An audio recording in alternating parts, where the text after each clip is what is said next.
Last class ಒಳಗೆ ಕೆಲವೊಂದು homework ಕೊಟ್ಟಿದ್ದಿಲ್ಲ, ಇವನ್ನೆಲ್ಲ ಮಾಡಿದ್ದಾರೆ ಎಲ್ಲರೂ. ಏನಾದ್ರು ಡಿಫಿಕಲ್ಟಿ ಇದ್ರೊಳಗ? ಇಲ್ರಿ ಸರ್ ರೀ, ಮಾಡಿದೇವ್ರಿ ಎಲ್ಲಾರಿ. ಎಲ್ಲ ಮಾಡಿದ್ದೀರಿ, ಓಕೆ ಗುಡ್. ಈಗ ನೋಡ್ರಿ, ನಾವು ನೋಡಿ ಕೆಲವೊಂದು ಭಿನ್ನರಾಶಿಗಳನ್ನು ಹೋಲಿಸೋದನ್ನ ಕಲ್ತಿದ್ರಿ. ನೀವು ಬರೀ ನೋಡೋದ್ರ ಮೂಲಕ ಈ ಬರೀ ನೋಡೋದ್ರ ಮೂಲಕ ನೀವ್ ಏನ್ ಮಾಡಿದ್ರಿ, ಯಾವ್ದು ದೊಡ್ಡದು ಯಾವ್ದು ಸಣ್ಣದು ಅಂತ ನೋಡೋದನ್ನ ಕಲ್ತಿದ್ರಿ. ಈಗ ನೋಡಿದ್ರೆ ಹೇಳಾಕ ಸ್ವಲ್ಪ ಕಷ್ಟ ಇರುವಂತ ನೋಡೋಣ. ಈಗ ಇದು ನೋಡ್ರಿ, ಹೇಳಕ್ ಆಕೈತೆ ನೋಡ್ರಿ, 5/9 7/12. ಬರೀ ನೋಡಿ ಹೇಳಕ್ ಆಕೈತೇನು? ನೋಡಿ ಹೇಳಕ್ ಆಗಂಗಿಲ್ರಿ ಸರಿ. ಯಾಕೆ ಆಗಂಗಿಲ್ಲ? ಏನ್ ಕಠಿಣ ಆಗತ್ತೈತಿ ನಿಮ್ಗೆ ನೋಡಿ ಹೇಳಾಕ? ನೋಡಿನ ಯಾವ್ದು ದೊಡ್ಡದು ಅಂತ ಯಾಕೆ ಹೇಳಕ್ ಬರೋಲ್ತು? ಅಥವಾ ಬರ್ತೈತು ಯಾರಿಗಾದ್ರು? 7/12 ರೀ. 7/12 ದೊಡ್ಡದು, 5/9 ರೀ ಸರಿ. ನೋಡ್ರಿ, ಒಬ್ರು 5/9 ಅನ್ನತ್ತೀರಿ, ಒಬ್ರು 7/12 ಅನ್ನತ್ತೀರಿ. ಅದ ಮೊದಲು ಹಿಂಗ ಆಗಿರ್ಕಿಲ್ಲ, ಮೊದಲೆಲ್ಲ ಕರೆಕ್ಟ್ ಹೇಳಿದ್ರಲ್ಲ, ಯಾಕೆ ಹಿಂಗಾಯ್ತು?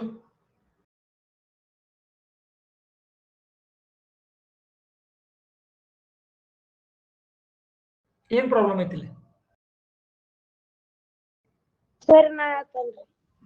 ಹಾ ಹೇಳು. ಇದ್ರಿ 5/9 ಒಳಗ್ರಿ ಇದು ನಾವ್ 9 ಭಾಗ ಮಾಡ್ರಿ 5 ಭಾಗ ರೀ ಕೊಡ್ತಾರ್ರಿ. ಅದ್ ಇದ್ರೊಳಗ 4 ಭಾಗ ಉಳಿತಾವ್ರಿ. ಸ್ವಲ್ಪ ದೊಡ್ಡ ಉಳಿತಾವ್ರಿ. 7/12 ದಾಗ್ರಿ ಇದ್ರಿ 12 ಭಾಗ ಮಾಡ್ರಿ 7 ಭಾಗ ಕೊಡ್ತಾರ್ರಿ. ಸಣ್ಣ 4 ಭಾಗ ಉಳಿತಾವ್ರಿ. ಎಷ್ಟು ಉಳಿದು ನೋಡು? 5 ಉಳಿದು. 7 ಸಣ್ಣ 5 ಉಳಿದು, ಅಲ್ಲಿ ಮೊದಲು ಅಲ್ಲೇ ದೊಡ್ಡ 4 ಉಳಿದಿದ್ದು. ಸಣ್ಣ 7 ಸಿಗಾಕತ್ತಿದಾವು, ದೊಡ್ಡ 5 ಸಿಗಾಕತ್ತಿದಾವು. ದೊಡ್ಡ 4 ಉಳಿದಾವು, ಸಣ್ಣ 5 ಉಳಿದಾವು. ಹೆಂಗ ಹೇಳಾರು? ಉಳಿದದ ಕೇಕ್ ನೋಡಿ ಹೇಳಾಕ್ ಬರುವತ್ತು, ತಗೊಂಡದ್ ಕೇಕ್ ನೋಡಿ ಹೇಳಾಕು ಬರವತ್ತು. ಯಾಕಂದ್ರೆ ತಗೊಂಡದ್ ಹೆಂಗಾಗೈತಿ, ನಿಮ್ಗೆ 2 ಆಪ್ಷನ್ ಕೊಟ್ಟಿದಾರು. ದೊಡ್ಡ 5 ತಗೊಳಾವ ಏನ್ ಸಣ್ಣ 7 ತಗೊಳಾವ ಅಂತ ಕೇಳಿದಾರೆ. ನಿಮಗೆ ಗೊತ್ತಾಗತ್ ನಿಮಗೆ, ಸಣ್ಣ 7 ತಗೊಂಡ್ರೆ ನನಗೆ ಹೆಚ್ಚು ಕೇಕ್ ಸಿಗ್ತೈತೋ, ದೊಡ್ಡ 5 ತಗೊಂಡ್ರೆ ಹೆಚ್ಚಿಗೆ ಕೇಕ್ ಸಿಗ್ತೈತೋ ಅಂತ. ಓಕೆ, ನನಗೆ ಬಿಟ್ಟಿದ್ದಾರೆ ಎಷ್ಟು ಅದನ್ನ ನೋಡೋಣ. ಬಿಟ್ಟಿದ್ದು ಎಷ್ಟು ನೋಡೋಣ. ಕೇಕ್ನಾಗ ಬಿಟ್ಟಿದಾರಲ್ಲ, ಅದ್ ಹೆಚ್ಚಿಗೆ ಬಿಟ್ಟಿದಾರೋ ಇದು ಹೆಚ್ಚಿಗೆ ಬಿಟ್ಟಿದಾರೋ ನೋಡೋಣ. ಇಲ್ಲಿ ಏನ್ ಮಾಡಿದಾರು, ದೊಡ್ಡ 4 ಪೀಸ್ ಬಿಟ್ಟಿದಾರು, ಅಲ್ಲಿ ಸಣ್ಣ 5 ಪೀಸ್ ಬಿಟ್ಟಿದಾರು. ಬಿಟ್ಟದ್ ನೋಡಿ ಹೇಳಾಕ್ ಬರವತ್ತು ನನಗೆ ಕೊಟ್ಟದ್ ನೋಡಿ ಹೇಳಾಕ್ ಬರವತ್ತು, ಬಿಟ್ಟದ್ ನೋಡಿ ಹೇಳಾಕ್ ಬರವತ್ತು. ಹೌದು ಅಲ್ಲ? ಈ 5/9 ದಾಗ 4 ಉಳಿದಿರ್ತೈತಲ್ರಿ, ಅದ ದೊಡ್ಡದ್ರಿ. ಯಾಕಂದ್ರೆ ದೊಡ್ಡ ಪೀಸ್ ಸಿಕ್ಕಾವಲ್ರಿ. ಅಲ್ಲಿ ಕರಿ ಇಲ್ಲಿ ಬಾಳ ಸಿಕ್ಕಿದವಲ್ಲ, ನಿಮ್ಗೆ 7 ಸಿಕ್ಕಿದವಲ್ಲ. ಇಲ್ಲಿ ಸಣ್ಣ ಪೀಸ್ಗಳು, ಸಣ್ಣ ಪೀಸ್ಗಳು 7 ಸಿಕ್ಕಿದವು. ಅವು ಹೆಚ್ಚಾಗಿರ್ಬೋದಲ್ಲ. ನೀವು ಫಾರ್ ಎಕ್ಸಾಂಪಲ್ 7 ಜಾಗದಾಗ ನಾ 8 ಮಾಡಿದ್ರೆ ಏನಾಕಿತ್ತು? ಅದನ್ನ 7/12 ಇದ್ರ ಬದಲು 8/12 ಮಾಡಿದ್ರು ನಿಂದು ಉತ್ತರ ಸೇಮ್ ಆಕಿತ್ತು. ಅಲ್ಲೂ 4 ಬರ್ತಿತ್ರಿ. ನೋಡ್ರಿ, 5/9 ಏನಾಗೈತಿ, ದೊಡ್ಡ ಪೀಸ್ಗಳು ಸಿಕ್ಕಿದಾವ. ನಿಮಗೆ ಖರೆ ಎಷ್ಟು ಸಿಕ್ಕಿದಾವು? 5 ಸಿಕ್ಕಿದಾವ. 7/12 ಏನಾಗೈತಿ, ಸಣ್ಣ ಪೀಸ್ಗಳು ಸಿಕ್ಕಿದಾವ. ನಿಮಗೆ ಅದ್ರ ಎಷ್ಟು ಸಿಕ್ಕಿದಾವು? 7 ಪೀಸ್ಗಳು ಸಿಕ್ಕಿದಾವ. ಹಿಂಗಾಗಿ ನಮಗೆ ಇದನ್ನ ಬರೇ ನೋಡಿ ಹೇಳಾಕ್ ಬರಂಗಿಲ್ಲ. ಅದೇ ರೀತಿ ಈಗ ಕೇಕ್ ಬಿಟ್ಟಿದ್ದಾರೆ ಎಷ್ಟು, ನಾವು ಕೊಡೋದ ಬಿಟ್ಟಿದ್ದಾರೆ ಎಷ್ಟು, ಆ ಕೇಕ್ನಾಗ ಎಷ್ಟು ಭಾಗ ಬಿಟ್ಟಿದಾರೆ ನೋಡ್ರಿ. ಮೊದಲನೇದ್ರೊಳಗೆ ಎಷ್ಟಾಗೈತಿ, 5/9 ಕೊಟ್ಟಾಗ ಎಷ್ಟು ಭಾಗ ಬಿಟ್ಟಿದಾರು? 4/9 ಬಿಟ್ಟಿದಾರು. ಅಂದ್ರೆ ದೊಡ್ಡ 4 ಪೀಸ್ಗಳು ಬಿಟ್ಟಿದಾರು. ಇಲ್ಲಿ ಸಣ್ಣ 7/12 ಕೊಟ್ಟ ಮೇಲೆ ಉಳಿತು ಎಷ್ಟು? 5/12 ಉಳಿತು. 5 ಪೀಸ್ಕೊಂಡು ಬಿಟ್ಟಿದಾರು, 5/12 ಬಿಟ್ಟಿದಾರು. ಅಂದ್ರೆ ಅಲ್ಲಿ ಗೊತ್ತಾಗೋತ್ ನನಗೆ, ಯಾಕಂದ್ರೆ ಸಣ್ಣ 5 ಪೀಸ್ಗಳು ಬಿಟ್ಟಿದಾರೆ. ಅಲ್ಲಿ ಇಲ್ಲೇ ದೊಡ್ಡ 4 ಪೀಸ್ಗಳು ಬಿಟ್ಟಿದಾರೆ. ಹಂಗಂದ್ಮೇಲೆ ಎಲ್ಲಿ ಬಿಟ್ಟದ್ದು ಹೆಚ್ಚೈತಿ ಅದು ಗೊತ್ತಾಗೋತ್ತು, ಅಥವಾ ಬಿಟ್ಟದ್ದು ಎಲ್ಲಿ ಕಡಿಮೆ ಐತಿ ಅದು ಗೊತ್ತಾಗೋತ್ತು. ಬಿಟ್ಟದ್ದು ಎಲ್ಲಿ ಕಡಿಮೆ ಇರ್ತೈತಿ ಅಲ್ಲಿ ನನಗೆ ಕೊಟ್ಟದ್ದು ಹೆಚ್ಚಿರ್ತೈತಿ. ಕೇಕ್ ಎಲ್ಲಿ ಹೆಚ್ಚು ಕಡಿಮೆ ಬಿಟ್ಟಿರ್ತಾರೋ ಅದು ನನಗೆ ಕೊಟ್ಟದ್ದು ಹೆಚ್ಚಿಗೆ ಕೇಕ್ ಇದ್ದಂಗ ಆಯ್ತು, ಅದು ಗೊತ್ತಾಗೋತ್ತು. ಅದಕ್ಕ ಈಗ ಒಂದು ಏನಾರ ನಾವು ಐಡಿಯಾ ಮಾಡ್ಬೇಕು. ಇದಕ್ಕೆ ಏನ್ ಐಡಿಯಾ ಮಾಡೋದು? ಛೇದಗಳನ್ನೆಲ್ಲ ಲೆಕ್ಕ ತಕೋದ್ರಿ. ಯಾಕೆ ಛೇದ ಸಮ ಮಾಡೋದು? ಯಾಕಂದ್ರೆ ಯಾವ್ದ್ರಾಗ ಒಂದ್ರಾಗ ಗೊತ್ತಾಗ್ಬೇಕಲ್ರಿ ಇದ್ರಾಗ್ರಿ. ಗೊತ್ತಾಗ್ಬೇಕಲ್ಲ. ಛೇದ ಸಮ ಮಾಡೋದು ಅಂದ್ರೆ ಏನು? ತುಕಡಿಗಳ ಸೈಜ್ಗಳನ್ನ ಸೇಮ್ ಮಾಡ್ಕೊಂಡು. ಈ ತುಕಡಿಗಳ ಸೈಜ್ಗಳು ಹೆಂಗ್ ಸೇಮ್ ಮಾಡೋದ್ರಿ? ಇಲ್ಲಿ ತುಕಡಿಗಳ ಸೈಜ್ ಬೇರೆ ಬೇರೆ ಅದಾವಲ್ರಿ. ನಮಗ್ ಒಂದು ಟೆಕ್ನಿಕ್ ಗೊತ್ತೈತಿ ತುಕಡಿಗಳನ್ನ ಸೈಜ್ ಸೇಮ್ ಮಾಡಕ್. ಏನು? ಸಮಾನ ಭಿನ್ನ ರಾಶಿಗಳನ್ನ ಬರೆಯಕ್ ಬರ್ತಿತ್ಲ. ತುಕಡಿಗಳನ್ನ ಮತ್ತೆ ತುಕಡಿ ಮಾಡ್ಕೊಂತ ಹೋಗ್ಬೋದು. ಹೌದಿಲ್ವಾ? ಈಗ ಇಲ್ಲಿ ನೋಡ್ರಿ, ಸಮಾನ ಭಿನ್ನ ರಾಶಿಗಳನ್ನ ಬರೆಯೋಣ ನಾವು. 5/9 ಸಮಾನ ಭಿನ್ನ ರಾಶಿಗಳನ್ನ ಬರೆಯೋಣ. ಏನು? ನೀವು ಬರ್ತಿರ್ಲಿ, ಹೋಮ್ವರ್ಕ್ ಮಾಡಿದಿರಿ ಸಮಾನ ಭಿನ್ನ ರಾಶಿಗಳು. ಯಾವ ಸಿಗ್ತಾವ ನಿಮ್ಗೆ ಸಮಾನ ಭಿನ್ನ ರಾಶಿಗಳು? 10/18, 15/27, 20/36. ಹೌದಾ ಇಲ್ವಾ? ಇವೆಲ್ಲ ಸಮಾನ ಭಿನ್ನ ರಾಶಿಗಳು ಹೌದಲ್ಲ? 5/9. ಅಂದ್ರೆ ಏನು? 10/18 ಕೊಟ್ಟರು ಸಹಿತ ನಿಮಗ 5/9 ಕೊಟ್ಟಷ್ಟನೆ ಕೊಟ್ಟನೆ. 15/27 ಕೊಟ್ಟರು ಸಹಿತ ನಿಮಗೆ 5/9 ಕೊಟ್ಟಷ್ಟನೆ. 20/36 ಕೊಟ್ಟರು 5/9 ಕೊಟ್ಟಷ್ಟನೆ. ಇದ್ರ ಯಾವ ಬೆಲೆನೂ ಬದಲಾಗಿಲ್ಲ ನೋಡ್ರಿ. ಬೆಲೆ ಬದಲಾಗಿಲ್ಲ ನೋಡ್ರಿ. 9 ಪೀಸ್ ಮಾಡಿ 5 ಪೀಸ್ ಕೊಡೋದು ಒಂದ. ವಿಚಾರ ಮಾಡಿ ನೋಡ್ರಿಲ್ಲ, ಕಾಮನ್ ಸೆನ್ಸ್ ಐತಿ. 18 ಪೀಸ್ ಮಾಡಿ 10 ಪೀಸ್ ಕೊಡೋದು ಒಂದ. 9 ಸಮನಾದ ಭಾಗ ಮಾಡಿ 5 ಪೀಸ್ ಕೊಡೋದು ಒಂದ. 18 ಸಮನಾದ ಭಾಗ ಮಾಡಿ 10 ಪೀಸ್ ಕೊಡೋದು ಒಂದ. ಹೌದು ಇಲ್ಲೋ? ಸೊ ಇವೆಲ್ಲ ತರದ್ದು ಬೆಲೆ ಏನು ಬದಲಾಗಿಲ್ಲ. ಹಂಗ ನಾವೀಗ ಏನ್ ಮಾಡೋಣ? 7/12 ಐತಿಲ್ಲ, ಅದಕ್ಕೂ ಏನ್ ಮಾಡೋಣ? ಇಕ್ವಿವ್ಯಾಲೆಂಟ್ ಫ್ರಾಕ್ಷನ್ಸ್ ಅಥವಾ ಸಮಾನ ಭಿನ್ನ ರಾಶಿಗಳನ್ನ ಬರೆಯೋಣ. ಏನ್ ಬರೆಯೋಣ? ಅಂಶವನ್ನು ಛೇದವನ್ನು ಸೇಮ್ ಸಂಖ್ಯೆಯಿಂದ ಗುಣಿಸೋದು. ಅಂದ್ರೆ ಏನು? ಅಷ್ಟು ಪಟ್ಟು ತುಕಡಿಗಳನ್ನ ಮಾಡೋದು. ಎಷ್ಟು ಹೆಚ್ಚು ಪಟ್ಟು ತುಕಡಿಗಳು ಮಾಡ್ತಾರೋ ಅಷ್ಟ ಪಟ್ಟು ತುಕಡಿಗಳನ್ನ ಹೆಚ್ಚಿಗೆ ಮಾಡ್ಕೊಳ್ಳೋದು. ತುಕಡಿಗಳನ್ನ ಮತ್ತೆ ತುಕಡಿ ಮಾಡೋದು. ಹಂಗಂದಂಗ ಈಗ 12 ತುಕಡಿಗಳು ಇದ್ದುಲ್ಲ, ಒಂದೊಂದ್ರಾಗ ಮತ್ತೆ 2 ಪೀಸ್ ಮಾಡೋಣ. ಈಗ ಒಂದೊಂದ್ ಪೀಸ್ನಾಗ ಮತ್ತೆ 2 ಪೀಸ್ ಮಾಡೋಣ. ಎಷ್ಟು ಪೀಸ್ಗಳದು? 24 ಪೀಸ್ಗಳದು. ಅಂದ್ರೆ ಏನು? ಛೇದವನ್ನ ಡಬಲ್ ಮಾಡಿದ್ವಿ. ಅದೇ ರೀತಿ ನಾವು ಈಗ ತಗೊಳ್ಳೋದನ್ನ ಏನ್ ಮಾಡ್ಕೊಳ್ಬೇಕು? ಹಂಗಾರೆ ಸಣ್ಣ ಅರ್ಧ ಪೀಸ್ ಆಗಿದಾವೆ. ಈಗ ಡಬಲ್ ಪೀಸ್ಗಳನ್ನ ತಗೋಬೇಕು. ಈಗ 7 ಬದಲಿ 14 ಪೀಸ್ಗಳನ್ನ ತಗೋಬೇಕು. ಸೊ 14/24. ಆಮೇಲೆ ಎಷ್ಟಾಯ್ತು? 21/36. ಅಂದ್ರೆ ನೋಡ್ರಿ, 7/12 ನಾನು ಅಂಶ ಛೇದಕ 3 ಗುಣಿಸಿದ್ದೇನೆ. ಪ್ರತಿಯೊಂದು ಪೀಸ್ದಾಗ 3 ಪೀಸ್ ಮಾಡಿದ್ದೇನೆ. 7/12 ಪೀಸ್ಗಳು ಇದ್ದಿಲ್ಲ, ಆ ಒಂದು ಪೀಸ್ದಾಗ 3 ಪೀಸ್ಗಳು ಮಾಡಿದ್ದೇನೆ. 36 ಪೀಸ್ಗಳು. ಅದು 12 ಗುಣಾಕಾರ 3, 36 ಪೀಸ್ಗಳು ತಗೋಬೇಕಾದ್ರೆ ಎಷ್ಟು ತಗೋಬೇಕು? 7 3 21 ಪೀಸ್ಗಳು ತಗೋಬೇಕು. 21/36 ಆಯ್ತು. ಈಗ ನೋಡ್ರಿ, ಈಗ ಸಮಾನ ಭಿನ್ನ ರಾಶಿಗಳನ್ನ ಬರೆದುಕೊಳ್ಳಿ. ನಮಗೆ ಈಸಿಲಿ ಏನ್ ಸಿಕ್ತು ನೋಡ್ರಿ, ಗೊತ್ತಾಯ್ತು. 7/12 ಎಷ್ಟಕ್ಕೆ ಸಮ ಐತಿ? 21/36 ಸಮ ಐತಿ. ಅಂದ್ರೆ 36 ಪೀಸ್ಗಳು ಮಾಡಿದಾಗ 21 ಕೊಟ್ಟಷ್ಟು ನಮಗೆ. 5/9 ಎಷ್ಟಕ್ಕೆ ಸಮ ಐತಿ? 20/36 ಸಮ ಐತಿ. ಅಂದ್ರೆ 36 ಪೀಸ್ ಮಾಡಿದಾಗ 20 ಸಿಗ್ತಾವ ನಮಗೆ. ಯಾವ್ದು ದೊಡ್ಡದು?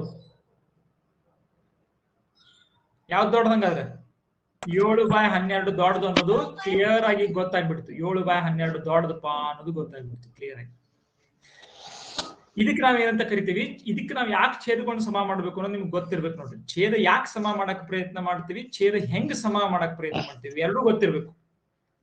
ಛೇದಗಳನ್ನ ಸಮ ಮಾಡಿ ಬರೆಯೋದು ಯಾಕ, ಹೆಂಗ. ಇದು ನಾವು ಭಿನ್ನ ರಾಶಿಗಳನ್ನ ಬೇರೆ ಬೇರೆ ಕೆಲಸ ಮಾಡ್ಬೇಕಾದ್ರೆ, ಭಿನ್ನ ರಾಶಿಗಳ ಜೊತೆಗೆ ಬೇರೆ ಬೇರೆ ಕೆಲಸ ಮಾಡ್ಬೇಕಾದ್ರೆ ಬಹಳ ಇಂಪಾರ್ಟೆಂಟ್ ಇದು, ಮುಂದೆ ಬರ್ತೈತಿ. ಈ ಕಾನ್ಸೆಪ್ಟ್ ಎಲ್ಲರಿಗೂ ಕ್ಲಿಯರ್ ಆಗಿ ತಿಳಿತು. ಭಿನ್ನ ರಾಶಿಗಳನ್ನ ಛೇದ ಯಾಕೆ ನಾವು ಒಮ್ಮೊಮ್ಮೆ ಸಮ ಮಾಡ್ಬೇಕಾಗ್ತೈತಿ, ಮತ್ತೆ ಹೆಂಗ ಸಮ ಮಾಡಬಹುದು ನಾವು, ಗೊತ್ತಾಯ್ತು? Okay, good. ಇದನ್ನೆಲ್ಲ ನಿಮ್ ಸ್ಕೂಲ್ನಾಗ ಈಗ ಕಲಿಸಿರ್ತಾರೋ, ಆದ್ರೆ ಸ್ವಲ್ಪ ಸ್ಪಷ್ಟ ಆಗ್ಬೇಕು ಅದು ಯಾಕೆ ನಾವು ಮಾಡಾಕತ್ತಿದ್ದೇವೆ ಹಂಗ ಅನ್ನೋದು. ಅದಕ್ಕೆ ನಾ ಇಲ್ಲಿ ಇನ್ನೊಮ್ಮೆ ತಗೊಳಕತ್ತೀನಿ. ಯಾಕಂದ್ರೆ ಅದು ಯಾಕೆ ಮಾಡಾಕ್ತೇವೆ ಅಂತ ಗೊತ್ತಾಗದೆ ನಿಮ್ಗೆ ಮುಂದೆ ಕೆಲವೊಂದು ಸಮಸ್ಯೆಗಳನ್ನ ಬಿಡ್ಸಾಕ್ ಬರಂಗಿಲ್ಲ. ಈಗ ನೋಡ್ರಿ, ನಾವು ಬಿಡ್ಸೋದು ನೋಡಿ. ಈಗ ನೋಡ್ರಿ, ಭಿನ್ನ ರಾಶಿಗಳನ್ನ ಏನ್ ಹೇಳಿದ್ನಿ, ಇವು ಸಹಿತ ನಮ್ಮ ಸಂಖ್ಯೆಗಳನ್ನೇ. 1 2 3 4 ಇದ್ವಲ್ಲ, ಇವು ಸಹಿತ ಸಂಖ್ಯೆಗಳೇ. ಸಂಖ್ಯಾ ರೇಖೆ ಮೇಲೆ ಸಹಿತ ಇವನ್ನ ನಾವ್ ಏನ್ ಮಾಡ್ಬೋದು? ತೋರಿಸಬಹುದು. ಸಂಖ್ಯಾ ರೇಖೆ ಮೇಲೆ ಇವು ಬರ್ತಾವ. ಸಂಖ್ಯಾ ರೇಖೆ ಮೇಲೆ ಉದಾಹರಣೆಗೆ 1 2 ಅಂಶ ಎಲ್ಲಿ ಇರ್ತೈತಿ? 1 ಮತ್ತು 2ರ ಮಧ್ಯಕ್ಕೆ ಇರ್ತೈತಿ. ಹೌದಾ ಇಲ್ಲ? ನೀವು ಇಂಚ್ ಪಟ್ಟಿ ತಗೊಂಡ್ರಂದ್ರ, ಸ್ಕೇಲ್ ತಗೊಂಡ್ರಂದ್ರ, ಇಂಚ್ ಪಟ್ಟಿ ತಗೊಂಡ್ರಂದ್ರ 1 2 ಅಂಶ ಎಲ್ಲಿ ಇರ್ತೈತಿ? 0 ಮತ್ತು 1ರ ನಡುಕ್ಕೆ ಇರ್ತೈತಿ. 0 ಮತ್ತು 1ರ ನಡುಕ್ಕೆ ಇರ್ತೈತಿ. ಅರ್ಧ 0.5 ಅಂತಾನು ಕರಿತೀರಿ ನೀವು ಅದಕ್ಕೆ. ಹೌದಲ್ಲ? ಹಂಗ 1.5 ಎಲ್ಲಿ ಇರ್ತೈತಿ? 1 ಮತ್ತು 2ರ ನಡುಕ್ಕೆ ಇರ್ತೈತಿ. 1.5 ಅದು. ಸೊ ಹಂಗ 1/4.25 ಎಲ್ಲಿ ಇರ್ತೈತಿ? ಅದು 0 ಮತ್ತು ಅರ್ಧದರ ನಡುಕ್ಕೆ ಇರ್ತೈತಿ. 0 ಮತ್ತು ಅರ್ಧದರ ನಡುಕ್ಕೆ ಇರ್ತೈತಿ. ಸೊ ಇವು ಸಂಖ್ಯಾ ರೇಖೆ ಒಳಗನ ಬೀಳುವಂತವನ್ನ ಇವು ಸೇರಿ ಸಂಖ್ಯೆಗಳು. ಇನ್ನೇನ್ ಬೇರೆ ಅಲ್ಲ. ಇನ್ನು ನೀವು ಮರ್ತು ಬಿಡ್ಬೇಕು, ಪೂರ್ಣಾಂಕಗಳು ಬೇರೆ, ಇವು ಬೇರೆ ಅನ್ನೋದನ್ನ ಬಿಟ್ಟು ಬಿಡ್ಬೇಕು. ಇವೆಲ್ಲಾ ಸಂಖ್ಯೆಗಳು ನಮಗಿನ್ ಮೊದಲು ನೀವು ಸಣ್ಣದಾಗ ಬರೀ 1 2 3 4 ಕೊಟ್ಟ ಹೇಳ್ತಾರು. ಮುಂದೆ ಇವು ಸಂಖ್ಯೆಗಳು ಕೂಡ್ಕೊಂಡ್ಬಿಟ್ಟು ಅಷ್ಟ ಹಂಗ ಹೊಸ ಸಂಖ್ಯೆಗಳು ಹೆಚ್ಚಾಗ್ತಾ ಹೋಗ್ತಾವ. ಬೇರೆ ಬೇರೆ ತರದ ಸಂಖ್ಯೆಗಳು ಬೇಕಾಗ್ತಾ ಹೋಗ್ತಾವ ನಮ್ಗೆ. ಸೊ ಈಗ ನಾವು ಸಂಖ್ಯೆಗಳನ್ನ ಏನ್ ಮಾಡ್ಬೇಕು? ನಾವು ಕೂಡ್ಸಾಕ್ ಬರ್ಬೇಕು. ನಮ್ಗೆ ಗುಣಸಾಕ್ ಬರ್ಬೇಕು, ಕಳ್ಯಾಕ್ ಬರ್ಬೇಕು, ಭಾಗ್ಸಾಕ್ ಬರ್ಬೇಕು, ಎಲ್ಲಾ ಮಾಡಕ್ ಬರ್ಬೇಕಿತ್ತು ಜೋಡಿ. ಮತ್ತ ಹೆಂಗ ಭಿನ್ನರಾಶಿ ಕೂಡ್ಸಾಕ್ ಬರ್ಬೇಕು. ಭಿನ್ನ ಅಂದ್ರೆ ಈ ತರ ಅಪೂರ್ಣ ಇದ್ದದನ್ನ ಮತ್ತೆ ಅಪೂರ್ಣ ಇದ್ದದನ್ನ ಕೂಡ್ಸಾಕ್ ಬರ್ಬೇಕು. ಅಪೂರ್ಣ ಇದ್ದದನ್ನ ಮತ್ತು ಪೂರ್ಣ ಇದ್ದದನ್ನ ಕೂಡ್ಸಾಕ್ ಬರ್ಬೇಕು. ಅಪೂರ್ಣ ಗುಣಸಾಕ್ ಬರ್ಬೇಕು. ಅಪೂರ್ಣ ಮತ್ತು ಪೂರ್ಣಗಳನ್ನ ಭಾಗ್ಸಾಕ್ ಬರ್ಬೇಕು. ಎಲ್ಲಾ ಬರ್ಬೇಕು, ಎಲ್ಲಾ ಮಿಕ್ಸ್ ಒಂದದು ಸಂಖ್ಯಾ ರೇಖೆ. ಈಗ ಇವನು ಕೂಡಿಸಿ ನೋಡೋಣ. 1/5 + 1/5 2/5. ಜ್ಯೋತಿ ಏನ್ ಹಾಕತ್ತಾಳು 2/10 ಆಕೈತಿ ಅಂತ. ಕೆಲವೊಬ್ರನ್ನ ಹಾಕ್ತಾರಿ 2/5 ಅನ್ನ ಹಾಕತ್ತಾರಿ. ಸೊ ಇಲ್ಲಿ ಕೇಳ್ರಿ, 1/5 + 1/5 ಇದರ ಆನ್ಸರ್ ನೋಡ್ರಿ 2/5 ಆಗ್ತೈತಿ. ಯಾಕೆ 2/5 ಆಗ್ತೈತಿ? ಯಾರು ಹೇಳ್ತಾರೆ 2/5 ಯಾಕೆ ಆಕೈತಿ ಅಂತ? ನಾ ಹೇಳಿ. ಹಾ ಹೇಳಿ ರಜತ್, ಹೇಳಿ. 2 ಕೇಕ್ ಇರ್ತಾವ್ರಿ, ಅದ್ರಾಗಿಂತರಿ 5 ಭಾಗ ಮಾಡಿರ್ತಾರ್ರಿ. 2 ಕೇಕ್ ದಿಂತರಿ 2 ಪೀಸ್, ಒಂದೊಂದ್ ಪೀಸ್ ಕೊಟ್ಟಾರ್ರಿ. ಕರೆಕ್ಟ್. ನಮ್ ಕಡೆ 2 ಪೀಸ್ ಆದವ್ರಿ. ಮತ್ತ 2 ರೀ 5 ಭಾಗ ಮಾಡಿದಾಗ ಎಷ್ಟ್ ದೊಡ್ಡದಾಗ್ತೈತಲ್ರಿ ಅಷ್ಟೇ ಇದಾವ್ರಿ. ಅಷ್ಟೇ ಇದಾವು. Very good, excellent. ನೋಡ್ರಿ ಗೊತ್ತಾಯ್ತು ಎಲ್ಲರಿಗೂ? 1/5 1/5 2/5 ಆಕೈತಿ. ಛೇದಗಳನ್ನು ಕೂಡಿಸಬಾರದು. ಛೇದ ಏನನ್ನ ಹೇಳಾಕತೈತಿ? ಒಂದು ವಸ್ತುವಿನಾಗ ಎಷ್ಟು ತುಕಡಿ ಮಾಡಿದಾರು ಅನ್ನೋದನ್ನ ಹೇಳಾಕತೈತಿ. ಆ ತುಕಡಿಯ ಸೈಜ್ಗಳನ್ನ ಹೇಳಾಕತೈತಿ. ಛೇದಗಳನ್ನು ಕೂಡಿಸಬಾರದು. ಅರ್ಥಹೀನವಾದ ಕೆಲಸ ಅದು, ಮೀನಿಂಗ್ಲೆಸ್ ವರ್ಕ್. ಛೇದಗಳನ್ನು ಕೂಡಿಸಿದ್ರೆ ಅದಕ್ಕೆ ಅರ್ಥನೇ ಇಲ್ಲ. 5 ಪೀಸ್ ಮಾಡಿ 1 ಪೀಸ್ ಕೊಟ್ಟಿದಾರು, ಆಮೇಲೆ ಮತ್ತೆ ಅಂತದನ್ನ ಇನ್ನೊಂದು ಕೊಟ್ಟಿದಾರು. ಅಂದ್ರೆ ಎಷ್ಟು ಕೊಟ್ಟಂಗಾತು? 5 ಪೀಸ್ ಮಾಡಿದ್ರೊಳಗಿನ 2 ಕೊಟ್ಟಂಗಾತು. ಹೌದಾ ಅಲ್ವಾ? ಸರಿ. ಹಾ. ಸೊ ಛೇದಗಳನ್ನ ಎಂದೂ ಕೂಡಿಸಬಾರದು. ಛೇದಗಳನ್ನ ಕೂಡಿಸುವ ಅರ್ಥನ ಇಲ್ಲ. ಛೇದಗಳನ್ನ ಕೂಡಿಸಾಕ ಅರ್ಥನ ಇಲ್ಲ. ಛೇದ ಏನ್ ಹೇಳಾಕತ್ತೈತದು? ಎಷ್ಟು ಸಮನಾದ ಭಾಗಗಳನ್ನ ಮಾಡಿದಾರು ಅಂತ ಹೇಳಾಕತ್ತೈತಿ. ಅಂಶ ಏನ್ ಹೇಳಾಕತ್ತೈತಿ? ಅಂತಾವ್ ಎಷ್ಟ್ ಕೊಟ್ಟಿದಾರು ಅಂತ ಹೇಳಾಕತ್ತೈತಿ. ಅಂದ್ಮೇಲೆ ಒಂದು ರೊಟ್ಟ್ಯಾಗ 5 ಭಾಗ ಮಾಡಿ 1 ಪೀಸ್ ಕೊಟ್ಟಿದಾರು, ಮತ್ ಇನ್ನೊಂದು ಅಂತದನ್ನ ಸೇಮ್ ಪೀಸ್ ಕೊಟ್ಟಿದಾರೆ ನಿಮ್ಗೆ. ಅಂದ್ರೆ ಎಷ್ಟ್ ಅಂದಂಗಾತು? ರೊಟ್ಟ್ಯಾಗ 5 ಭಾಗ ಮಾಡಿ 2 ಪೀಸ್ ಕೊಟ್ಟಂಗಾತ್ ನಿಮ್ಗೆ. ಛೇದಗಳನ್ನ ಕೂಡಿಸಬಾರದು. ಛೇದ ಸಮ ಇದ್ದಾಗ, ತುಕಡಿಗಳ ಸೈಜ್ ಅಂದ್ರೇನು ಸೇಮ್ ಇದ್ದಾಗ ಕೂಡಿಸೋದು ಬಹಳ ಈಸಿ. ಏನ್ ಮಾಡೋದು ಅವಾಗ? ಛೇದ ಹೆಂಗೈತಿ ಹಂಗ ಇಟ್ಟು ಅಂಶಗಳನ್ನ ಕೂಡಿಸ್ಬಿಟ್ರೆ ಆಯ್ತು. ಯಾಕೆ ಇದು ಬಂತು? ಎಲ್ಲರಿಗೂ ಅರ್ಥ ಆಯ್ತು? 1/5 + 1/5 = 2/5 ಯಾಕೆ ಬಂತಪ್ಪ? ಛೇದಗಳನ್ನ ಯಾಕೆ ಕೂಡಿಸಬಾರದು ಅನ್ನೋದು ಕ್ಲಿಯರ್ ಆಯ್ತು ಎಲ್ಲರಿಗೂ? 2/7 + 3/7 ಎಷ್ಟಾಯ್ತು? 5/7. 5/7. ಹಾ ಹೇಳು. ಇಲ್ಲಿ 2 ಕಡೆ 7 ಅದಾವಲ್ರಿ, ಅಲ್ಲಿ ಬ್ಯಾರೆ ಸಂಖ್ಯೆ ತಿಳ್ಕೊಂಡ್ರಿ? ಹಾ, ಅದನ್ನು ನೋಡೋಣ. ಇಂಟ್ರೆಸ್ಟಿಂಗ್ ಕ್ವೆಶ್ಚನ್ ಅದು. ಈಗ ಛೇದಗಳು ಬ್ಯಾರೆ ಬೇರೆ ಆಗಿದ್ದುವಪ್ಪ, ಅವು ತುಕಡಿಗಳ ಸೈಜ ಬೇರೆ ಬೇರೆ ಅದಾವ, ಅವನ್ ಹೆಂಗ್ ಕೂಡಿಸೋದು? ನಿಮಗೆ ಈಗಾಗಲೇ ಅದಕ್ಕೊಂದು LCM ತಗೋಬೇಕ್ರಿ. ಅದ್ ನೋಡೋಣ ಏನ್ ಮಾಡೋಣ ಅಂತ. LCM ಬೇಕಾಗಿಲ್ಲ ಅದಕ್ಕೆ. LCM ಅನ್ನೋದು ಒಂದು ಸ್ಪೆಸಿಫಿಕ್. LCM ತಗೊಂಡ್ರು ಬರ್ತೈತಿ ಕೆಲಸ, LCM ಬೇಕಾಗಿಲ್ಲ ಅದಕ್ಕೆ. ಈಕ್ವಲೆಂಟ್ ಫ್ರಾಕ್ಷನ್ ಬರೀದ್ರಿ. ಹಾ, ವೆರಿ ಗುಡ್. ಹಂಗ್ ಮಾಡಿದ್ರೆ ಈಗ ನೋಡ್ರಿ ಕರೆಕ್ಟ್ ಉತ್ತರ ಕೊಟ್ರಿ. ಏನಂತ? ಅದಕ್ಕೆ ಸಮಾನ ಫ್ರಾಕ್ಷನ್ ಬರೆಯೋದು ನಿಮ್ಗೆ ಗೊತ್ತೈತಿಲ್ಲ, ಈಕ್ವಲೆಂಟ್ ಫ್ರಾಕ್ಷನ್ ಬರೆಯೋದೈತಿ. ಆ ಈಕ್ವಲೆಂಟ್ ಫ್ರಾಕ್ಷನ್ ಉಪಯೋಗಿಸ್ಕೊಂಡು ನಾವ್ ಏನ್ ಮಾಡ್ಕೋಬಹುದು? ಛೇದಗಳನ್ನ ಸಮ ಮಾಡ್ಕೋಬಹುದು ಅನ್ನೋದು ನಿಮ್ಗೆ ಗೊತ್ತೈತಿ. ಹೆಂಗಾರ ಮಾಡ್ರಿ ನೀವು, LCM ತಗೊಂಡ್ ಮಾಡ್ರಿ, ಏನಾರ ಮಾಡ್ರಿ, ಅವ್ನ ಈಕ್ವಲೆಂಟ್ ಫ್ರಾಕ್ಷನ್ ಬರ್ದು ಛೇದ ಸಮ ಆಗೋ ಮಾಡ್ಕೋಬಹುದು ನೀವು ಅದನ್ನ. ಓಕೆ, ಸೊ ನೋಡೋಣ ಅದನ್ನ. ಈಗ ನೀವು ಕ್ವಿಕ್ ಆಗಿ ಅದನ್ನ ಪಿಕ್ ಮಾಡ್ತೀರಿ. 4/9 1/9 ಎಷ್ಟಾಯ್ತು? 5/9. ಎಲ್ಲ ಬಹಳ ಈಸಿ ಅದಾವ. ಎಷ್ಟಾಯ್ತು? 24/25. Okay, good. ಸೊ ಇದನ್ನ ಕಳ್ಯಾಕನು ಉಪಯೋಗಿಸಬಹುದು ನೋಡ್ರಿ. ನಾವು ಇದನ್ನ ಕಳ್ಯಾಕನು ಉಪಯೋಗಿಸ್ಕೋಬಹುದು. ಉದಾಹರಣೆಗೆ ಇದು 21/25 ಮೈನಸ್ 21/25 ಮೈನಸ್ 3/25 ಇದ್ರೆ ಎಷ್ಟಾಕಿತ್ತು? 18/25. 18/25. ಬಹಳ ಈಸಿ ಇರ್ತದೆ. ಯಾವಾಗ ಈಸಿ ಇರ್ತೈತಿ? ಎರಡು ಕಡೆ ತುಕಡಿಗಳ ಸೈಜ ಸೇಮ್ ಇದ್ದಾಗ. ಅಂದ್ರೆ ಎರಡು ಕಡೆ ಛೇದ ಸೇಮ್ ಇರಬೇಕು. ಅಷ್ಟ ಪೀಸಸ್ ಮಾಡಿದ್ದಿರ್ಬೇಕು, ಆವಾಗ ಅಷ್ಟ ಸಿಂಪಲ್ ಆಕೈತಿ ಲೆಕ್ಕ.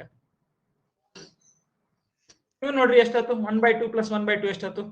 2/2 ಅನ್ನ ನಾವು ಸಂಕ್ಷೇಪಿಸಿದು ಅಂದ್ರೆ ಅದನ್ನ ಸಂಕ್ಷಿಪ್ತ ರೂಪದಾಗ ಬರೆದಾಗ, ಅದನ್ನ ಸಿಂಪ್ಲಿಫೈ ಮಾಡಿದಾಗ ಏನ್ ಸಿಕ್ತ ನಮಗ? 1 ಸಿಕ್ತು. ಸಿಂಪ್ಲಿಫೈ ಮಾಡೋದು ಅದನ್ನ 2/2 ಇಸ್ ಆಲ್ಸೋ ಕರೆಕ್ಟ್ ಆನ್ಸರ್. 2/2 ಅಂದ್ರು ಒಂದ್, 3/3 ಅಂದ್ರು ಒಂದ್, 4/4 ಅಂದ್ರು ಒಂದ್, 100/100 ಅಂದ್ರು ಒಂದ್, 100 ಪೀಸ್ ಮಾಡಿ 100 ಪೀಸ್ ನಿನ್ ಕೊಡ್ತೇವಪ್ಪ ಅಂದ್ರು ಒಂದ್, 4 ರೊಟ್ಟಾಗ 4 ಭಾಗ ಮಾಡಿ 4 ನಿನ್ ಕೊಡ್ತೇವೆ ಅಂದ್ರು ಒಂದ್, ಒಂದೆಲ್ಲಾ ರೊಟ್ಟಿ ನನಗೆ ಕೊಡ್ತೇನಪ್ಪ ಅಂದ್ರು ಒಂದ್, ಎಲ್ಲಾ ಒಂದ. ಸೊ 1/2 + 1/2 ಏನಾಯ್ತು? ಮೊದಲ ನಾವ್ ಹೆಂಗ್ ಬರ್ಕೋಬಹುದು ಇದನ್ನ? ಅಂಶಗಳನ್ನ ಕೂಡಿಸಿ, ಛೇದ ಅಂತೂ ಸೇಮ್ ಐತಿ, ಅದನ್ನ ಹಂಗೆ ಇಡೋಣ. ಅಂಶಗಳನ್ನ ಕೂಡಿಸಿದಾಗ 2 ಆಯ್ತು, 2/2 ಆಯ್ತು. 2/2 ಅನ್ನ ನಾವು ಸಂಕ್ಷೇಪಿಸಿದಾಗ 1 ಬಂತು. 1/4 + 1/4 ಎಷ್ಟಾಯ್ತು ನೋಡ್ರಿ? 2/4 ರೀ. 2/4 ಆಯ್ತು. ಅದನ್ನ ಸಂಕ್ಷೇಪಿಸಿದಾಗ ಎಷ್ಟಾಗ್ಬಿಡ್ತು? 1/2. ಗಿರ್ದ ನೋಡ್ರಿ, ಅರ್ಧ ಅರ್ಧ. ಹಂಗ ನೋಡ್ರಿ, ಕಾಮನ್ ಸೆನ್ಸ್ ಹೇಳ್ರಿ. ಈಗ ಕಾಮನ್ ಹಾಲಿಗೆ ಹೋಗೋದವ್ರ ಸಹಿತ ಹೇಳ್ತಾರೆ ಇದನ್ನ, ಅರ್ಧ ಅರ್ಧ ಕೂಡ್ರಿ ಎಟ್ಪಾ, ಮ್ಯಾಲಿಂದಷ್ಟು ಒಂದೇದು 1 ಆಕೈತಿ. ಹೌದಲ್ಲ? ಅರ್ಧ ಕಿಲೋ ಕೂಡಿಸಿದ್ರೆ 1 ಕಿಲೋ ಆಕೈತಿ. ಇದು ಯಾರು ಬೇಕಾದ್ರೆ ಹೇಳ್ತಾರೆ, ಇದು ನಿಮ್ಗೆ ಗೊತ್ತಿರ್ಬೇಕು. ಸಾಲಿ ಕಲ್ತ್ಕೊಳ್ಳೆ ಕಾಮನ್ ಸೆನ್ಸ್ ಹೋಗ್ಬಾರ್ದು, ಹೌದಲ್ಲ? ಸೊ ಕಾಮನ್ ಸೆನ್ಸ್ ಕರೆಕ್ಟ್ ಹೊಂದಬೇಕು ಇದಕ್ಕೆ. ಗಿರ್ದ 1/4 ಅಂದ್ರೆ ಎಷ್ಟು? ಪಾವ್ ಕೂಡಿಸಿದ್ರೆ ಎಷ್ಟಾಯ್ತು? ಅರ್ಧ ಆಯ್ತು. 1/3 ಎಷ್ಟಾಯ್ತು? 2/3 ನೋಡ್ರಿ. ಅದನ್ನ 1/3 ಹೆಂಗ್ ಮಾಡಿದ್ವಿ? ವಾಯಿಗತೆ ಕಟ್ ಮಾಡಿ, ಸರ್ಕಲ್ದಾಗ ಹಿಂಗ್ ವಾಯಿಗತೆ ಕಟ್ ಮಾಡಿ 3 ಭಾಗ ಮಾಡಿದ್ವಿ, ಸಮನಾದ 3 ಭಾಗ. 2 ಪೀಸ್ ಕೊಟ್ರೆ ನಿಮ್ಗೆ ಎಷ್ಟಾಯ್ತು? 2/3 ಆಯ್ತು. ಇವು ಇಂಪಾರ್ಟೆಂಟ್ ಫ್ರಾಕ್ಷನ್ಸ್, ಇವು ನಿಮ್ಗೆ ಗೊತ್ತಿರ್ಬೇಕು. ಇವು ಎಕ್ಸಾಮ್ ನಿಮ್ಗ 10 ಕೂಡಿಸಿದ್ರೆ 20 ಅಂತ ಹೆಂಗ್ ನಿಮ್ಗೆ ಗೊತ್ತಿರ್ತೈತಲ್ಲ, ಅಷ್ಟು ಪಕ್ಕ ಗೊತ್ತಿರ್ಬೇಕು ನಿಮ್ಗೆ. ಅರ್ಧ ಅರ್ಧ ಕೂಡಿಸಿದ್ರೆ ಗಿರ್ದ, ಅರ್ಧ ಅರ್ಧ ಕೂಡಿಸಿದ್ರೆ ಗಿರ್ದ ಅಲ್ಲ, ಅರ್ಧ ಅರ್ಧ ಕೂಡಿಸಿದ್ರೆ ಎಷ್ಟು? 1. ಗಿರ್ದ ಕೂಡಿಸಿದ್ರ ಅರ್ಧ, ಆಮೇಲೆ 1/3 ಅಂಶ ಕೂಡಿಸಿದ್ರೆ 2/3 ಅಂಶ. ಇವ್ ನಿಮ್ಗೆ ಗೊತ್ತಿರ್ಬೇಕು. ಎಕ್ಸಾಮ್ ನಿಮ್ಗ ಕಾಮನ್ ಸೆನ್ಸ್ ಬರ್ಬೇಕು ಇವು. 1/3 + 2/3 ಎಷ್ಟಾಯ್ತು? 1. 3 ಪೀಸ್ ಮಾಡಿದ್ರೆ ಮೊದಲು 1 ಪೀಸ್ ಕೊಟ್ಟಿದ್ರು, ಆಮೇಲೆ 2 ಪೀಸ್ ಕೊಟ್ರು, ಹೋಲ್ ಕೊಟ್ಟಂಗಾಯ್ತು. ಹೌದಿಲ್ಲ? ಒಂದು ಹೋಲ್ ಕೊಟ್ರು, ಒಂದು ಫುಲ್. 1 ಫುಲ್ ರೀ. 2/5 1/5 3/5 3/7 2/7.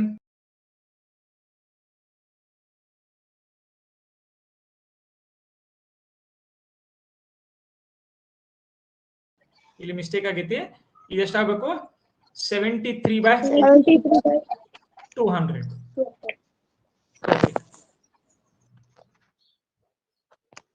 ಈಗ ನೀವು ಕ್ವಶನ್ ಕೇಳಿದ್ರಲ್ಲ, ಛೇದ ಒಂದ್ ವೇಳೆ ಬ್ಯಾರೆ ಇತ್ತಪ್ಪ, ಇಲ್ಲಿ 2 ಭಾಗ ಮಾಡಿ 1 ಭಾಗ ಕೊಟ್ಟೈತಿ, ಮತ್ತೆ 4 ಭಾಗ ಮಾಡಿ ಇನ್ನೊಂದು ಪೀಸ್ ಕೊಟ್ಟೈತಿ, ಇದನ್ನ ಹೆಂಗ್ ಕೂಡ್ಸೋದು? ನೋಡ್ರಿ, ಈಗ ಈ ಪೀಸ್ಗಳು ಸೇಮ್ ಇಲ್ಲ ನೋಡ್ರಿ. 1/2 ಹೆಂಗೈತಿ? ಹಿಂಗೈತಿ, ಅರ್ಧ ರೊಟ್ಟಿ. ಇನ್ನ ಇದಕ್ಕೆ ನಾವೇನ್ ಕೂಡ್ಸಾಕತ್ತಿದ್ದೇವಿ? ಇನ್ನೊಂದು ಪೀಸ್ ಕೂಡ್ಸಾಕತ್ತಿದ್ದೇವೆ. ಎಂತ ಪೀಸ್ ಅದು? 1/4 ಅಂದ್ರೆ 4 ಭಾಗ ಮಾಡಿ 1 ಭಾಗ ಕೊಟ್ಟಿದ್ದೇವೆ, ಗಿರ್ದ ಕೂಡ್ಸಾಕತ್ತೀವಿ. ಅರ್ಧ ಪ್ಲಸ್ ಗಿರ್ದ ಕೂಡ್ಸಿದ್ರೆ ಎಷ್ಟಾಕೈತಿ? 3/4 ಆಯ್ತು. ಇಷ್ಟು ಬರ್ಬೇಕು ನಮ್ಗೆ. ಎಷ್ಟು ಬರ್ಬೇಕು? ಇಷ್ಟು ಬರ್ಬೇಕು, ಹೌದಲ್ಲ? ಇಷ್ಟಕ್ಕೇನಂತೇನೋ 3/4 ಅಂತ. ಖರೀ ಉತ್ತರ ಪಡೆಯೋದು ಹೆಂಗಿದನ? ಇದನ್ನ ಉತ್ತರ ಪಡೆಯೋದು ಹೆಂಗಿದನ? ಇದು ನಮ್ಗೆ ಇಷ್ಟ ಆಗ್ಬೇಕಂತ ಗೊತ್ತೈತಿ. ಅರ್ಧ ಪ್ಲಸ್ ಗಿರ್ದ ಕೂಡ್ಸಿದ್ರ ಪೌಣ ಆಗ್ಬೇಕು, ಅರ್ಧ ಪ್ಲಸ್ ಗಿರ್ದ ಕೂಡ್ಸಿದ್ರ ಪೌಣ ಆಗ್ಬೇಕು ಅನ್ನೋದು ನಮಗ್ ಗೊತ್ತೈತಿ. ಆದ್ರೆ ಇದನ್ನ ಪಡೆಯೋದು ಹೆಂಗ್? 1/2 + 1/4 = 3/4 ಬಂತ್ ಹೆಂಗದು? ಏನ್ ಮೆಥಡ್ ಏನು? ಏನ್ ಮಾಡ್ಬೇಕು ನಾವೀಗ? 1/2 ಮತ್ತು 1/4 ನಮ್ಗೆ ಕೂಡ್ಸಾಕ ಸ್ವಲ್ಪ ಏನೈತಿ? ಕಠಿಣ ಐತಿ. ಯಾಕೆ ಕಠಿಣ ಐತಿ? ಛೇದ ಏನಾಗಿಲ್ಲ? ಸೇಮ್ ಆಗಿಲ್ಲ. ಅಂದ್ರೆ ತುಕಡಿಗಳು ಸೇಮ್ ಟೈಪದ್ದು ಇಲ್ಲ, ಸೇಮ್ ಸೈಜದ್ದು ಇಲ್ಲ. ಅವಾಗ ನಾವ್ ಏನ್ ಮಾಡ್ಕೊಳ್ಳೋಣ? ತುಕಡಿಗಳನ್ನ ಸೇಮ್ ಸೈಜದ್ದಾಗಿ ಬರ್ಕೊಳ್ಳೋಣ. ಹೆಂಗ್ ಬರ್ಕೊಳ್ಳೋಣ? ನಮಗೊಂದು ಅದಕ್ಕೆ ಪವರ್ಫುಲ್ ಟೂಲ್ ಐತಿ ನಮ್ ಕಡೆ, ಪವರ್ಫುಲ್ ವೆಪನ್ ಐತಿ ನಮ್ ಕಡೆ. ಏನೈತದು? ಸಮಾನ ಭಿನ್ನರಾಶಿಗಳು. ಒಂದೇ ಭಿನ್ನರಾಶಿಯನ್ನು ನಾನು ಅನೇಕ ರೀತಿಯಿಂದ ಬರ್ಕೊಳ್ಬಹುದು. ನೋಡ್ರಿ, ಅದಕ್ಕೆ ಏನ್ ಮಾಡ್ತೀನಿ? 1/2 ಅನ್ನ ಏನ್ ಮಾಡ್ತೀನಿ? ಅಂಶಕ್ಕೂ ಛೇದಕ್ಕೂ 2 ಗುಣಿಸ್ತೀನಿ, 2/4 ಆಕೈತದು. 2/4 ಇದೊಂದು ಸಮಾನ ಭಿನ್ನರಾಶಿ. ಎದಕ್ಕೆ ಸಮಾನ ಆಗೈತಿದು? 1/2 ಸಮ ಆಗೈತಿದು. ಸೊ ಅದಕ್ಕೆ ಇದನ್ನ ಹಿಂಗ್ ಬರ್ಕೊಂಡ್ಮೇಲೆ ನಾ ಇದನ್ನ ಏನ್ ಮಾಡ್ತೇನೆ ನೋಡ್ರಿ, ಈ ಲೆಕ್ಕ ಹೆಂಗ್ ಬರ್ಕೋತೀನಿ? 1/2 ಇದ್ದ ಜಾಗದಾಗ ಏನ್ ಮಾಡ್ಬಿಡ್ತೀನಿ? 1/2 ಇದ್ದ ಜಾಗದಾಗ ಏನ್ ಮಾಡ್ತೀನಿ? 2/4 ಬರ್ಕೋತೀನಿ. ಪ್ಲಸ್ 1/4 ಹೆಂಗಿತ್ತು ಅದನ್ನ ಹಂಗೆ ಇಟ್ಕೋತೀನಿ. ಓಕೆ, ನಾನು ಇನ್ನು ಲೆಕ್ಕ ಚೇಂಜ್ ಮಾಡ್ಲಿಲ್ಲ. ಯಾಕೆ ಲೆಕ್ಕ ಚೇಂಜ್ ಮಾಡ್ಲಿಲ್ಲ? 1/2 ಇತ್ತಲ್ಲ, ಅದಕ್ಕೆ ಸಮಾನವಾದ ಭಿನ್ನ ರಾಶಿಯನ್ನೇ ಇಟ್ಕೊಂಡಿದ್ದೀನಿ ನಾನು, 2/4 ಅಂತ. ಬೇರೆ ಏನು ಮತ್ತೆ ಬೇರೆ ಸಂಖ್ಯೆ ತಗೊಂಡ್ ಬಂದಿಲ್ಲ ಅಲ್ಲಿ ನಾನು. ಈಗ ಛೇದ ಸಮ ಆಗ್ಬಿಡ್ತು ನೋಡ್ರಿ, 4 4 ಛೇದ ಸಮ ಐತಿ. ಈಗ ನಾನು ಅಂಶಗಳನ್ನ ಕೂಡಿಸಿಟ್ಟು ಬಿಡ್ತೇನೆ. 2 + 1 3, 3/4. ಇದನ್ನ ನಾನು ಕಾಮನ್ ಸೆನ್ಸ್ ಆಗಿ ಹೆಂಗ್ ನೋಡ್ಕೊಳ್ಬಹುದು? ಈಗ ಕಾಮನ್ ಸೆನ್ಸ್ ಇಂದ ಹೆಂಗ್ ನೋಡ್ಕೋಬಹುದು? ಈಗ ನಾ ಏನ್ ಮಾಡ್ಕೊಂಡಿ? ಅರ್ಧ ಪ್ಲಸ್ ಗಿರ್ದ ಕೂಡ್ಸೋದಿತ್ತಲ್ಲ, ನಾ ಏನ್ ಮಾಡ್ಕೊಂಡಿ? ಈಗ ಅದನ್ನ ಅರ್ಧ ಇದ್ದದನ್ನ ಎರಡು ಗಿರ್ದಾಗಳಾಗಿ ಬರ್ಕೊಂಡಿ. ಹಿಂಗ್ ನೋಡಿ, ಈ ಅರ್ಧ ಐತಲ್ಲ, ಮೊದ್ಲೇ ಅರ್ಧ ಐತ 1/2, ಅದನ್ನ ಏನ್ ಮಾಡ್ಕೊಂಡಿ ನಾನು 2/4 ಅಂತ ಬರ್ಕೊಂಡಿ. 2/4 ಅಂದ್ರು ಒಂದ, 1/2 ಅಂದ್ರು ಒಂದ, ಎರಡು ಗಿರ್ದಾಗಳು ಅಂದ್ರು ಒಂದ, ಒಂದ್ ಅರ್ಧ ಅಂದ್ರು ಒಂದ. ಹಳೆ ಅಲ್ಲ ಮಗಳ ಗಂಡ, ನಾ ಹೇಳಿದೆ ನಿಮಗೆ ಹೋಸಲ, ಹೌದಲ್ಲ? ಸೊ ಈಗ ಈ ಮೊದಲನೇ ಅರ್ಧ ಐತಲ್ಲ, ಆ ಅರ್ಧನ ಹೆಂಗ್ ಬರ್ಕೊಂಡಿ, ಎರಡು ಗಿರ್ದಾಗಳಾಗಿ ಬರ್ಕೊಂಡಿ. 1/4 ಮತ್ತು 1/4 ಎರಡುಗಳು ಅಂದ್ರೆ ಏನು 2/4 ಅಂತ ಬರ್ಕೊಂಡಿ. ಇದಕ್ಕೆ ನಾ ಏನ್ ಮಾಡ್ತೇನೆ, ಈಗ ಇಂಥದೊಂದು ಪೀಸನ್ನ ಕೂಡಿಸ್ಬೇಕು. ಈಗ ಈಸಿ ಆಯ್ತು ನೋಡ್ರಿ, ಎಲ್ಲಾ ಪೀಸ್ಗಳು ಸೇಮ್ ಅದಾವ. ಅಂದ್ರೆ ಏನಂದಂಗಾತು, ಗಿರ್ದಾದು 3 ಪೀಸ್ಗಳು, ಅದು ಗಿರ್ದಾದು 3 ಪೀಸ್ಗಳು, ಅದು 3/4. ಕ್ಲಿಯರ್ ಆಯ್ತು? ಹಾ ರೀ. ಓಕೆ, ಈಗ ಛೇದವನ್ನ ಹೆಂಗಾರ ನಮ್ಗೆ ಏನ್ ಮಾಡ್ಕೋಬೇಕಾಯ್ತು, ಸಮ ಮಾಡ್ಕೋಬೇಕಾಯ್ತು. ಛೇದವನ್ನು ಸಮ ಮಾಡ್ಕೊಳಕ್ ನಾನು ಏನ್ ಮಾಡ್ಕೋಬೇಕಾಯ್ತು, ಅಂಶವನ್ನು ಛೇದವನ್ನು ಯಾವುದೋ ಒಂದು ಸಂಖ್ಯೆಯಿಂದ ಗುಣಿಸಬೇಕು. ಅಂಶಕ್ಕನು ಅದೇ ಸಂಖ್ಯೆಯಿಂದ ಗುಣಿಸ್ಬೇಕು, ಛೇದಕ್ಕನು ಅದೇ ಸಂಖ್ಯೆಯಿಂದ ಗುಣಿಸ್ಬೇಕು. ಅವಾಗ ಮಾತ್ರ ಸಮಾನ ಭಿನ್ನ ರಾಶಿ ಬರ್ತೈತಿ. ಮತ್ತ ಛೇದಕ್ಕೊಂದು ಯಾವ್ದಾರ ಸಂಖ್ಯೆಲೆ, ಅಂಶಕ್ಕೊಂದು ಯಾವ್ದಾರ ಸಂಖ್ಯೆಲೆ ಅಲ್ಲ. ನೀವು ಅಂಶಕ್ಕೂ ಛೇದಕ್ಕೂ ಸೇಮ್ ಸಂಖ್ಯೆಲೆ ಗುಣಿಸ್ಬೇಕು, ಅದು ಯಾವ್ದಾರ ಸಂಖ್ಯೆ ಆಗಿರುವಂತೆ. ಹಂಗ್ ಮಾಡ್ಕೊಂಡು ನಾವೇನ್ ಮಾಡ್ಕೋಬೇಕು, ಛೇದವನ್ನ ಸಮ ಮಾಡ್ಕೋಬೇಕು. ಓಕೆ, ಸೊ ಇವನ್ನ ಹೋಮ್ವರ್ಕ್ ಅನ್ನು ಬರ್ಕೊಳ್ರಿ ಅಥವಾ ಸ್ಕ್ರೀನ್ ಶಾಟ್ ತಗೊಳ್ರಿ. ಇಷ್ಟೆಲ್ಲ ನೀವು ಮಾಡ್ಬೇಕು ಮನೆಯೊಳಗೆ. ರೈಟ್ ಸೈಡ್ ಇದೆಲ್ಲ ಸೇಮ್ ಇದಾವ್ರಿ. Oh okay okay okay okay okay okay ಇದೇನೋ ಇಲ್ಲಿ ಏನೋ ಗದ್ದಲ ಆಗೈತಿ ಇಲ್ಲಿ. ಓಕೆ ಓಕೆ, ಸೊ ಇದನ್ನ ಬಿಟ್ಟೇ ಬಿಡ್ರಿ, ಇದನ್ನ ಸಾರಿ, ಇಲ್ಲೇನೋ ಗದ್ದಲ ಆಗೈತಿ. 6 ಅದಾವ, ಬರೀ 6 ಅದಾವ ಹೋಮ್ವರ್ಕ್ 6 ಅದಾವ, ಅದು ಕಾಪಿ ಪೇಸ್ಟ್ ಆಗಿಬಿಟ್ಟಿದೆ. Good good, Rajat point out ಮಾಡಿದ. ಇಲ್ದರೆ 12 ಇಲ್ಲ ಪ್ರಾಬ್ಲಮ್ಸ್ 6 ಅದಾವ. ಓಕೆ, ಇವಷ್ಟೇ 6 ಪ್ರಾಬ್ಲಮ್ಸ್. ಈಗ ಇನ್ನೊಂದ್ ಸ್ವಲ್ಪ ಟೈಮ್ ಐತಿ ನಮಗ. ಇವತ್ತಿನ ದಿವಸ ಇಷ್ಟೇ ಸಾಕು. ಈಗ ನಾವು ಪಜಲಿಗೆ ಬರೋಣ. ಪಜಲ್ ಇತ್ತು, ಗೊತ್ತೈತಿ? ಮಾಡಿದ್ರಿ? ಏನಿತ್ತು, ಯಾವ ಪ್ರಾಬ್ಲಮ್ ಉಳಿದಿತ್ತು ಇದ್ರೊಳಗ? ಒಂದ್ ಮಾಡಿದ್ರಿ, ಇನ್ನೊಂದು ಉಳಿದಿತ್ತು. ಏನ್ ಉಳಿದಿತ್ತು ಇದ್ರೊಳಗ? ಹೆಚ್ಚ ಕಡಿಮೆ ವೇಟ್ ಐತ್ರಿ. ಆಯ್ತು, ನಿಂದು ಆಯ್ತು. ಆ ಬಾಡ್ಗಿ 8,000ಕ್ಕಿಂತ ಕಮ್ಮಿ ಬರ್ಬೇಕಂದಿದ್ರಲ್ರಿ ಸರಿ. ಹಾ ಹಾ, ನಿಮ್ದು ಎಷ್ಟಾಗತ್ತೈತಿ? 4,000 ಬಾಡ್ಗಿ ಮಾಡ್ತಾರ ಅಂತ ಹೇಳಿದ್ರಿ. ನಿಮಗೆ ಎಷ್ಟಾಗತ್ತೈತಿ ಬಾಡ್ಗಿ? ಈಗ ಒಟ್ಟ ಮಾಡಕ್ರ ಬರತೈತಿಲ್ಲೋ ನಿಮ್ಗೆ? ಎಷ್ಟು ಬೇಕಾದಷ್ಟು ಬಾಡ್ಗಿ ತಗೋರಿ ಅಂದ್ರೆ ಮಾಡಕ್ ಬರ್ತೈತಿಲ್ಲೋ ನಿಮ್ಗೆ? ಇದನ್ನ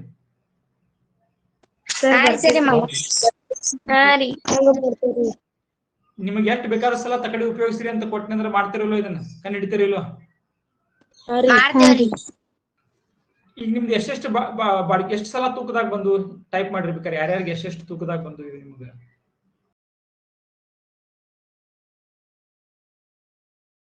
ರಜತ್ 5 ಅಥವಾ 4 ಸಲದೊಳಗೆ ಮಾಡ್ತೇನೆ ನಾನು. ಲಕ್ಷ್ಮಿ 9 ಸಲ,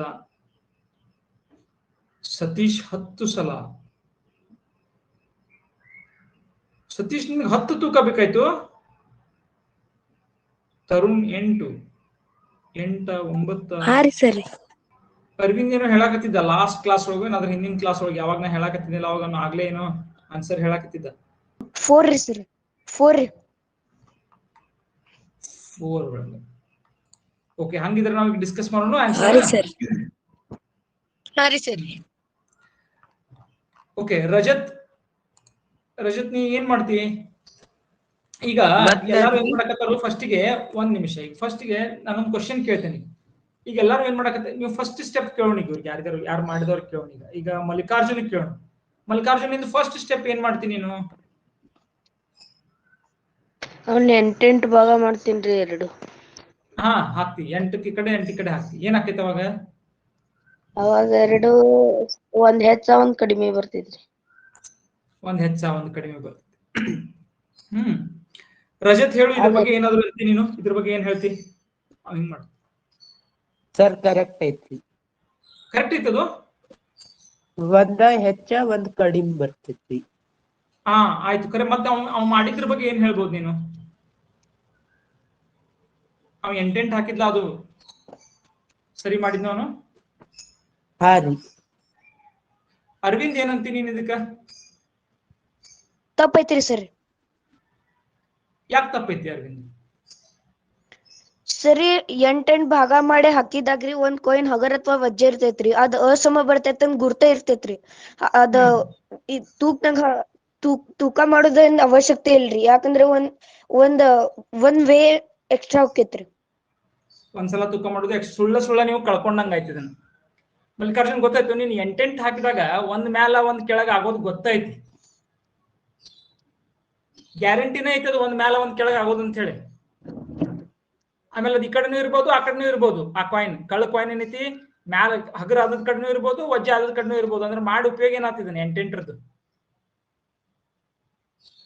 ಸುಳ್ಳತ್ತು 1,000 ರೂಪಾಯಿ ಕಳ್ಕೊಂಡಿ, ಹೆಚ್ಚಾತ್ ಸುಳ್ಳ ಒಂದ್ಸಲ ತೂಕ ಹೆಚ್ಚಿಗೆ ಮಾಡ್ಕೊಂಡಿ. 8 ಮಾಡೋ ಅವಶ್ಯಕತೆ ಏನಿತ್ತು ಅಂತ ಕೇಳಾಕತ್ತಾನ ಅರವಿಂದ್. ನೋಡ್ರಿ ಹೆಂಗ್ ನೀವು ಬಲ್ಯಾಕ್ ಸಿಕ್ಕೊಂಡ್ಬಿಟ್ರಿ. ಮೊದಲನೇ ಪ್ರಾಬ್ಲಮ್ ಮಾಡ್ಬೇಕಾದ್ರೆ ನೀವು 8 ಮಾಡಿದ್ರಿ, ಅವಾಗ ಏನಾಗಿತ್ತು ಹಗರಿತ್ತಂತ ಗೊತ್ತಿತ್ತು ಕಾಯಿನ್. ಅವಾಗ ಏನ್ ಮಾಡ್ಬಿಟ್ರಿ, ವಜ್ಜೆ ಇದ್ದದನ್ನ ಬಿಟ್ರಿ, ಹಗರಿದ್ದ ಕಡೆ ಅಷ್ಟ ಹುಡುಕ್ಯಾಡಕ್ ಚಾಲು ಮಾಡ್ರಿ. ಅವಾಗ ಈಗ ನೀವು ಈಗೂ ಹಂಗ ಮಾಡಕ್ ಹೋದ್ರಿ, ಬಲ್ಯಾಕ್ ಸಿಕ್ಕೊಂಡ್ಬಿಟ್ರಿ. ಈಗ ಉಪಯೋಗ ಇಲ್ಲದ ಮಾಡ್ರಿ ಕೆಲಸ. 8 ಹಾಕಿ ನೀವು ತೂಕ ಮಾಡ್ರಿ ಅಂದ್ರೆ ಒಂದ್ ಮ್ಯಾಲ ಒಂದ್ ಕೆಳಗ ಆಗೇ ಆಗ್ತೈತಿ, ನಿಮ್ಗೆ ಗೊತ್ತೈತಿ. ಆಮೇಲೆ ಅದು ಹಗರಿದ್ದ ಕಡೆನೂ ಇರ್ಬೋದು, ವಜ್ಜೆ ಇದ್ದ ಕಡೆನೂ ಇರ್ಬೋದು. ಅಂದ್ರೆ ಈ 8ರಾಗೂ ಇರ್ಬೋದು, ಆ 8ರಾಗೂ ಇರ್ಬೋದು. ಮತ್ ನೀವು ಮಾಡಿ ಉಪಯೋಗ ಏನಾತಿ ತೂಕ? ಏನ್ ಸಿಕ್ತು ನಿಮ್ಗೆ ಇದರಿಂದ ಮಾಹಿತಿ? ಏನ್ರಿ ಯೂಸ್ ಐತಿ ಅದ್ರದ್ದು 8 ಮಾಡೋದ್ರದ್ದು? ಇಲ್ಲ. ಸರಿ ನಮಗ್ ತೂಕ ಮಾಡೋದ್ಲೆ ವಜ್ಜೆ ಆದ ಹಗರಿದ್ದಿದೆ ಅದ್ ಗೊತ್ತಾಗ್ಬೇಕಲ್ಲ ರೀ. ಅರೆ 8 ಮಾಡಿ ಉಪಯೋಗ ಆಗ್ಲಿಲ್ಲ. 8 ಮಾಡಿ ಉಪಯೋಗ ಆಗ್ಲಿಲ್ಲ. ತೂಕ ಮಾಡಾಕಬೇಕು, ಆದ್ರೆ 8 ಹಾಕೋದ್ರಿಂದ ನಮ್ಗೇನು ಉಪಯೋಗ ಆಗ್ಲಿಲ್ಲ ನೋಡ್ರಿ. ನಾವು ಹುಡುಕ್ಯಾಡೋ ಜಾಗ ಕಡಿಮೆ ಮಾಡಕ್ ಆಗ್ಲಿಲ್ಲ ನಮ್ಗೆ. ಹುಡುಕ್ಯಾಡೋ ಮತ್ 16 ಕಾಯಿನ್ಗಳು 16 ಹುಡುಕ್ಯಾಡಬೇಕು ನಾವೀಗ. ನೀ 8 ಮಾಡಿದಿ, ಒಂದ್ ಕಡೆ ಹಗರ ಆತು, ಒಂದ್ ಕಡೆ ಮ್ಯಾಲ ಹೋತು. ಈ ಹಗರಿದ್ರಾಗೂ ಅದಿರ್ಬೋದು, ವಜ್ಜಿದ್ರಾಗೂ ಅದಿರ್ಬೋದು. ಅಂದ್ರೆ ಮತ್ತೆ ಇನ್ನ ಎಷ್ಟ್ರಾಗ ಹುಡುಕ್ಯಾಡ್ಬೇಕು? ಇನ್ನ ಮತ್ 16ರಾಗ ಹುಡುಕ್ಯಾಡ್ಬೇಕು ನೀನು. ಹುಡುಕ್ಯಾಡೋ ಜಾಗ ಪ್ರತಿ ಸಲ ಕಡಿಮೆ ಮಾಡ್ಕೊಂತ ಹೋಗ್ಬೇಕು. ಹೆಂಗ, ಈಗ ನೀವು ಯಾವೊಬ್ಬ ನಿಮ್ ಫ್ರೆಂಡ್ ಅದಾನ ಅಡಿಕೊಂಡಿದಾನ, ಅವ್ನು ಹುಡುಕ್ಯಾಡ್ಬೇಕು. ಮೊದ್ಲು ಏನ್ ಮಾಡ್ಬೇಕು ನೀವು, ಅವ್ನು ಈ ಕಡೆ ಇಲ್ಲ ಅನ್ನೋದು ಖಚಿತಪಡಿಸ್ಕೋಬೇಕು. ಆಮೇಲೆ ಈ ಕಡೆ ಅಷ್ಟೇ ಹುಡುಕ್ಯಾಡ್ತೀನಿ ನಾನು. ಅವ ಆ ಕಡೆ ಬಲಕ್ ಇರಾಕ್ ಸಾಧ್ಯ ಇಲ್ಲ, ಎಡಕ್ಕಷ್ಟೇ ಹುಡುಕ್ಯಾಡ್ತೀನಿ. ಆಮ್ಯಾಗ ಏನ್ ಮಾಡ್ಬೇಕು, ಮತ್ತೆ ಎಡದ್ರೊಳಗೆ ಮತ್ತೆ ಅರ್ಧ. ನೀವು ಹಿಂಗ್ ಮಾಡಬಾರ್ದಲ್ಲ, ಬಲಕ್ಕನು ಇರ್ಬೋದವ ಅಂತ ಇಟ್ಕೊಂಡು ಮತ್ತೆ ನೀವು ಎಡಕ್ಕಷ್ಟ ಹೋದ್ರಿ ಅಂದ್ರೆ ಮತ್ತೆ ಆಮೇಲೆ ಬಲಕ್ ಹೋಗಬೇಕಾಗೋದು ನಿಮ್ಗೆ ಹುಡುಕ್ಯಾಡಕ್. ಅವ್ನು ಎಡಕ್ ಸಿಗ್ಲಿಲ್ಲ ಅಂದ್ರೆ ಹಂಗ ಉಪಯೋಗ ಇಲ್ಲ. ಬಲಕ್ ಇಲ್ಲ ಅಂತ ಖಚಿತಪಡಿಸ್ಕೋಬೇಕು, ಎಡಕ್ಕಷ್ಟ ಹುಡುಕ್ಯಾಡ್ಬೇಕು. ಆಮೇಲೆ ಮತ್ತೆ ಎಡದ್ರೊಳಗೆ ಮತ್ತೆ ಎಡ ಬಲ ಹೊಡ್ಕೋಬೇಕು. ಮತ್ತೆ ಬಲಕ್ ಇಲ್ಲ ಅಥವಾ ಎಡಕ್ಕಿಲ್ಲ ಅಂತ ಒಂದ್ ಕಡೆ ಖಚಿತಪಡಿಸ್ಕೊಂಡ ಒಂದ್ ಕಡೆ ಅಷ್ಟ ನೋಡ್ಬೇಕು. ಅಂದ್ರೆ ನೀವು ಲಘು ಏನ್ ಮಾಡ್ಕೊಳ್ಳೋರು ಹುಡುಕ್ಯಾಡೋರು. ಹೌದೋ ಇಲ್ವಾ? ಈ ಎಡಕ್ಕೂ ಇರ್ಬೋದು ಬಲಕ್ಕೂ ಇರ್ಬೋದು ಅಂದ್ರೆ ಏನ್ ಉಪಯೋಗ ಅದು? ಮತ್ತೆ ಮೊದಲು ಎಷ್ಟು ಜಾಗದಾಗ ಹುಡುಕ್ಯಾಡತ್ತಿದ್ದ ಅಷ್ಟ ಜಾಗದಾಗ ಹುಡುಕ್ಯಾಡಕತ್ತಿದ್ದಿ. ಈಗೂ 16 ಕಾಯಿನ್ದಾಗ ಹುಡುಕ್ಯಾಡತ್ತಿದ್ದಿ, ಈಗೂ 16 ಕಾಯಿನ್ದಾಗ ಹುಡುಕ್ಯಾಡವ. ಮತ್ತೆ ತೂಕ ಮಾಡಿ ಏನ್ ಉಪಯೋಗ? ಸುಳ್ಳ ರಾಜನ್ 1,000 ರೂಪಾಯಿ ಬಾಡಿಗೆ ಹೋತು. ಹುಡುಕ್ಯಾಡೋ ಜಾಗ ಕಡಿಮೆ ಮಾಡ್ಕೊಂತ ಹೋಗ್ಬೇಕಲ್ಲ ನೀವು.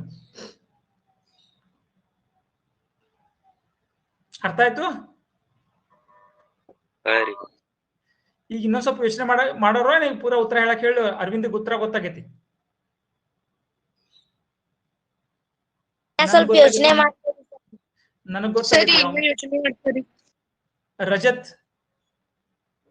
ಏನಂತಿ ನೀನು? ಹಿಂಗ ಫಸ್ಟ್ 8 ಇಕ್ಕಿದ್ದೇನ್ ಎಷ್ಟ್ ಮಾಡಿದ್ದಿ? ಮೊದಲ್ರಿ 8 ಮಾಡೋದ್ ಮಾಡಿದ್ವಿ, ಅದ್ರಾಗ್ರಿ 5 ತೂಕಾಲೆ ಮಾಡಿದ್ವಿ. ಅದ್ರೊಳಗೆ ಅದಕ್ಕೆ ಒಂದ್ ಸ್ವಲ್ಪ ಹೆಚ್ಚಿಗೆ ಆಕೈತಿ ತೂಕಗಳು. ಆ 8 ಬೇಕಾಗಿಲ್ಲ ನೋಡು.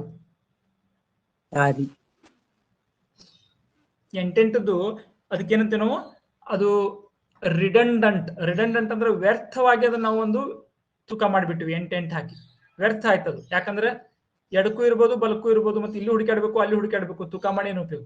ಪ್ರತಿ ಸಲ ತೂಕ ಮಾಡಿದಾಗ ನಮ್ಗೇನ್ ಗೊತ್ತಾಗಬೇಕು, ಆ ಕಡೆ ಸೈಡ್ ಇಲ್ಲ ಈ ಕಡೆ ಸೈಡ್ ಐತಿ, ಅಥವಾ ಈ ಕಡೆ ಸೈಡ್ ಇಲ್ಲ ಆ ಕಡೆ ಸೈಡ್ ಅಷ್ಟೇ ಐತಿ ಅಂತ ನಮಗ ಹೋಗಾಕ್ ಬರ್ಬೇಕು. ಸೊ ಇನ್ನೊಂದ್ ಸ್ವಲ್ಪ ಯೋಚನೆ ಮಾಡ್ರಿ. ಇಷ್ಟು ಹಿಂಟ್ ಕೊಟ್ಟಿದ್ದೆಲ್ಲ ನಿಮ್ಗ ಬರ್ತೈತಿ, ಇನ್ನೊಂದ್ ಸ್ವಲ್ಪ ವಿಚಾರ ಮಾಡ್ರಿ. ಓಕೆ ನೋಡ್ರಿ, ಇಲ್ಲೇ ಯಾರಿಗಾರು ವಿಚಾರ ಹೊಳಿತೇನೆ ನೋಡ್ರಿ. ಒಂದ್ ಸ್ವಲ್ಪ ವಿಚಾರ ಮಾಡ್ರಿ. ಇಲ್ಲೇ ಸಾಹಿಲ್ ಯಾವಾಗ ಈಗ ಬಂತು ಏನ್ ಮೊದ್ಲು ಬಂದಿತ್ತು? ಮೊದಲ್ ಬಂದೈತ್ರಿ 5 ಇತ್ತರ್ಲೇ ರೀ. 5 ತೂಕ ಆಗಿದ್ದು 4ರಲ್ಲಿ ಹಾಕಿತ್ತದು 4 ತೂಕದ್ಲಿ ಆಗ್ತೈತಿ. ಹೆಂಗಾದ್ರೂ 4 ತೂಕ ಬೇಕು. ವರ್ಸ್ಟ್ ಸಿಚುವೇಶನ್ ಅಷ್ಟೇ 4 ತೂಕ ಬೇಕು. 4 ತೂಕಕ್ಕಿಂತ ಕಡಿಮೆನೂ ಆಗಕ್ ಸಾಧ್ಯತೆ ಇಲ್ಲ. ಇಲ್ರಿ ಸರಿ 4 ಬೇಕ್ರಿ. 4 ಬೇಕಾ ಬೇಕು. ನೋಡ್ರಿ ಸ್ವಲ್ಪ ವಿಚಾರ ಮಾಡ್ರಿ ಏನ್ ಅನಿಸ್ತೈತಿ. ಈ ಪ್ರಶ್ನೆ ಎಲ್ಲಾರ್ಗು ತಿಳಿದೈತಿ? ತಿಳಿದೈತ್ರಿ ಸರಿ. ಬಾಳ ಮಜಾ ಬರ್ತೈತಿ ಈ ಪ್ರಶ್ನೆ ಮಾಡಾಕ. ಈ ಪ್ರಶ್ನೆ ಬಿಡಿಸಾಕ ಬಾಳ ಮಜಾ ಬರ್ತೈತಿ. ಓಕೆ, ಸೊ ಇದಕ್ಕೆ ನಾ ಇನ್ನೊಂದ್ ಸ್ವಲ್ಪ ಟೈಮ್ ಕೊಡ್ತೇನೆ ನಿಮಗೆ ಇದು ಫ್ಲಾಶ್ ಆಗ್ಬೇಕು, ನಿಮಗೆ ಹೊಳಿಬೇಕಿದು. ಇದರಿಂದ ನಿಮ್ದು ಏನಾಕೈತಿ, ಬ್ರೈನ್ ಎಕ್ಸ್ಪಾಂಡ್ ಆಗ್ತೈತಿ. ಸೊ ನೀವು ಅದನ್ನ ಯೋಚನೆ ಮಾಡಿ ಇನ್ನೊಂದ್ ಸ್ವಲ್ಪ ಪುಷ್ ಮಾಡ್ರಿ, ಬರ್ತೈತಿ ನಿಮ್ಗ. ಈಗೇನ್ ಹೆಂಗ್ ವಿಚಾರ ಮಾಡ್ಬೇಕು ನೀವು, ಆ ತೂಕದಿಂದ ನಮಗ್ ಏನಾದ್ರೂ ಮಾಹಿತಿ ಸಿಗಾಕತ್ತೇನ ಇಲ್ಲೋ, ಆ ಮಾಹಿತಿ ಸಿಗ್ಲಿಲ್ಲ ಅಂತಂದ್ರ ಅದು ಬೇಡ. ಓಕೆ, ಸೊ ಇದ್ರ ಬಗ್ಗೆ ವಿಚಾರ ಮಾಡ್ರಿ. ಹೋಮ್ವರ್ಕ್ ಅಂತೂ ನಿಮ್ಗೆ ಭಿನ್ನ ರಾಶಿಗಳದ್ದು ಕೂಡಿಸೋದು ಕಳಿಯೋದು ಐತಿ. ಅದ್ರ ಬಗ್ಗೆನೂ ಸ್ವಲ್ಪ ಭಿನ್ನ ರಾಶಿಗಳ ಬಗ್ಗೆನೂ ವಿಚಾರ ಮಾಡ್ರಿ. ಅದನ್ನ ಲಸಾನ ತೆಗಿಬೇಕೋ ಅಥವಾ ಬ್ಯಾರೆ ಲಸ ತೆಗಿಲ್ದ ಹಂಗ ಬ್ಯಾರೆ ಯಾವ್ದಾರ ಸಂಖ್ಯೆಗೂ ನಾವು ಛೇದವನ್ನು ಸಮ ಮಾಡ್ಕೊಳ್ಬಹುದು ಅಂತಾನು ವಿಚಾರ ಮಾಡ್ರಿ. ನೆಕ್ಸ್ಟ್ ಕ್ಲಾಸ್ ಕಂಟಿನ್ಯೂ ಮಾಡೋಣ. ಓಕೆ, ಬಾಯ್.